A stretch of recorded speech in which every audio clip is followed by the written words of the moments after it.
जय जगन्नाथ जय श्रीकृष्ण सांग मैंने आसतु आग श्लोक आरंभ करिया। युक्त कर्मफल त्यक्त्वा शांति माप्नोति नैष्ठिकीम अयुक्त कामकारेण फले शक्तो निबध्यते।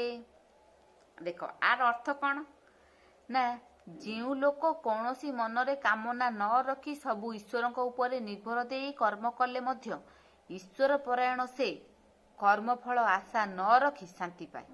जो माने ईश्वर उपरे भरोसा न रखी अहमिका करती से कर्मर अधीन हुअति।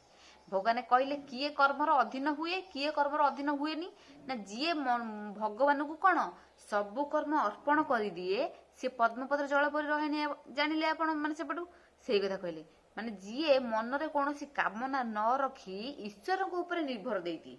भगवान एपट जो कहले ईश्वर अर्पण कर दियंती ईश्वर ऊपर निर्भर दे कर्म करे।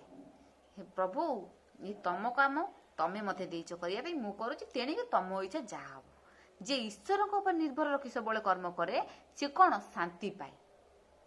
भगवान कहले से शांति पाए जे ईश्वर ऊपर सबू भरोसा रखिकी काम करे ईश्वर ऊपर सबू देकी कर्म करे सी कौन शांति पाए।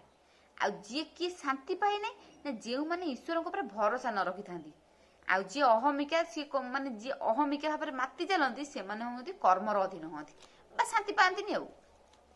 ईश्वर प्रीति अटई एथिरु भक्ति प्रकटई भक्ति रे होइले प्रभुति प्रभुति हुए विकृति मनु मलिन भाव जाए एक कर्मे तार मुक्ति हुए। निष्कामी कर्मी जोगी गण ईश्वर आत्मा समर्पण एकाग्रतारे शांति पाती मोक्ष पद को से लभंती जे युक्त फलकामी नर आसक्ति फल तांकर वृथारे परिश्रम करे भवबंधने से मरे। भगवान कहले कौन जी निष्काम भाव में मते अर्पण करी सब कर्म करे सी कौन शांति पाए आ जी मते न मानी अहमिकार माते सी कौन कर्मर बंधन पड़े आ मुक्ति पाए नहीं। जय जगन्नाथ।